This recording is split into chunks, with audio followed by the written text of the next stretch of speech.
Hello, everyone. Kimberly Bell here. How are you? Last week, we talked about anger and disappointment and how we might use it as a gain, how it benefits us in some way if we utilize consistently looking for things to be angry and disappointed over, or just using it, right? We can use it for power. We can use it for attention for ourselves, because we don't feel like we get enough attention from other people, right? And if we use it for power, we don't feel like we are significant enough in our own lives, right? So we use this to help ourselves perhaps get motivated, to perhaps support something that we do believe. There are just so many reasons why we might use it. And I heard from several of you. So this is why I'm doing this video. This is very last minute. I would like to offer, if you feel as though you use anger and disappointment to substantiate something or in one of these ways, I'm going to offer 3 steps to help you shift it, okay? And the first step is giving yourself permission, if you're aware, okay? And even if you're not aware, you could probably say to yourself, you know what? I'm giving you permission to do things differently, right? Because these things are sneaky, right? These things are subconscious patterns, behaviors that we've been doing a very long time.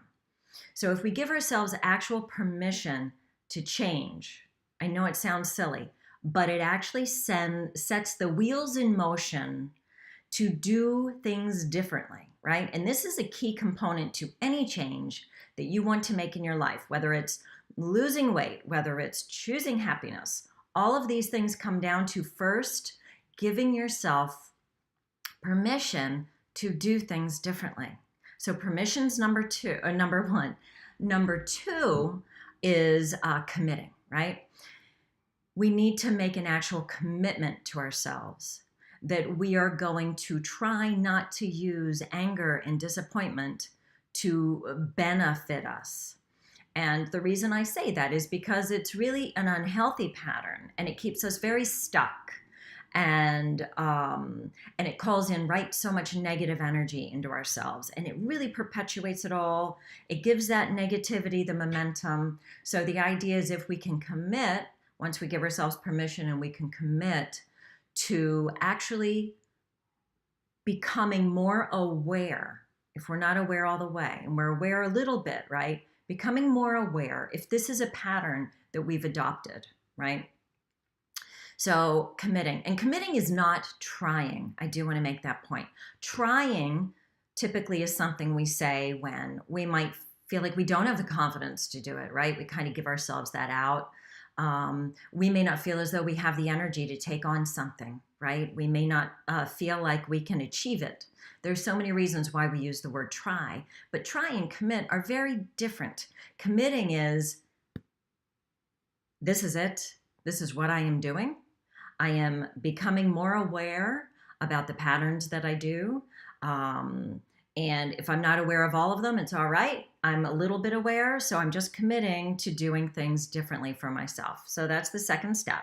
The third step might sound a little funny, but it's really to self-forgive yourself, right? To self-forgive yourself for, like saying, you know what, self, I am sorry that I have been doing things this way, because I can see that it's an unhealthy pattern. I can see that it makes you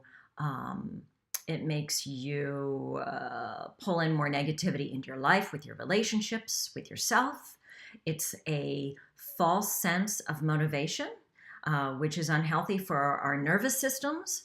So there's so many reasons why we think that things are gains for us, but they really go against us, and they really are self-sabotaging. So that's this week. Step 1, permission. Step 2, commitment. And step 3, self-forgiveness. Okay? I hope this helps. I will talk with you soon. Thanks so much.